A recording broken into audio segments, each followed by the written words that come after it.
watch and burn. Hey everybody, so tonight I'm going to be discussing the 2014 film The Bloodlands, otherwise known as White Settlers. So basically what this tells the story of Sarah and Ed. They decide to go into the countryside of Scotland and try to like start over in life, you know?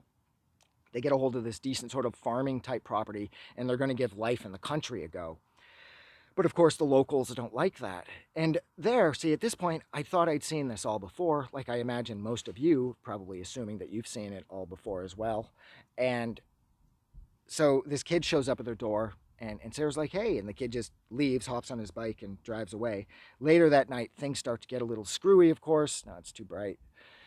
Later at night, things start to get screwy. They're hearing noises. And then, of course, my issue with this movie is that Ed, the husband, he's a dick.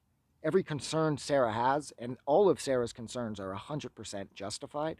He's always like, oh, just go back to bed. And he's always like reluctantly helping her because he just thinks like, oh, she's overreacting. And I found that Ed was a dick.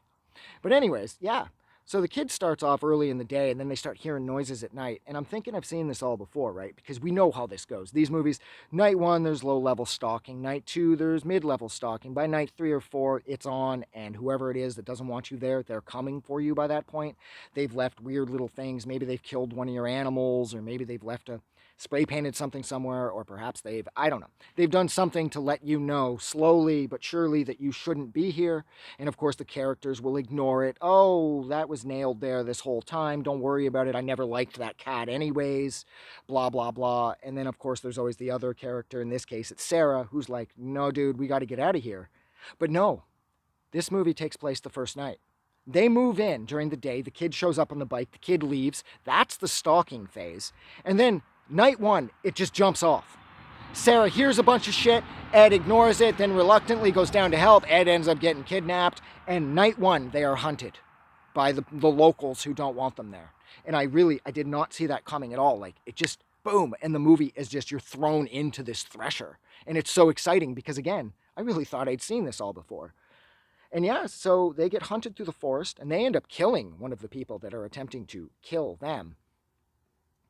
And of course, they are both captured. And then, you don't find out what happens to them. It just kind of cuts with them grabbing Sarah and it's over. You know they're dead. And then it cuts to a bunch of the locals living in their house, looking at all the old photos that Ed and Sarah had seen when they had first moved in. And people are like, oh, look, that's your great uncle, this and that. That's your grandfather, blah, blah, blah. And of course, the bad guys who are hunting them the whole night, they're wearing pig masks. And then you'd think the movie ends with the kid who ends up helping Sarah at the end, the kid who was stalking them at the start. He runs up to the camera wearing one of the pig masks. And then it fades to black. And I'm like, all right, that's kind of cool. I didn't see that coming. It happens on the first night. That was really unique. But then it cuts to Sarah and Ed being tied up with like bags over their heads back in the middle of the city. So the country folk didn't even want to hurt them. They were just going to return them back to the city and with a very clear sign of, you are not welcome here. Stay the fuck in the city. And I thought that was so original because I just assumed Ed and Sarah were dead. And yet, no, they returned them. They're in the middle of like some island in the middle of like a 4-lane downtown traffic type situation. And they're both alive. And I thought that was really unique. And I think that's where I'll leave it. So thank you so much for hanging out with me for a little over 4 minutes while I discuss the 2014 film. I think I said it was 2014. Yeah, 2014 film, The Bloodlands, otherwise known as White Settlers. Like always, if you like this review or you like this movie, don't forget to go out and do something nice for somebody.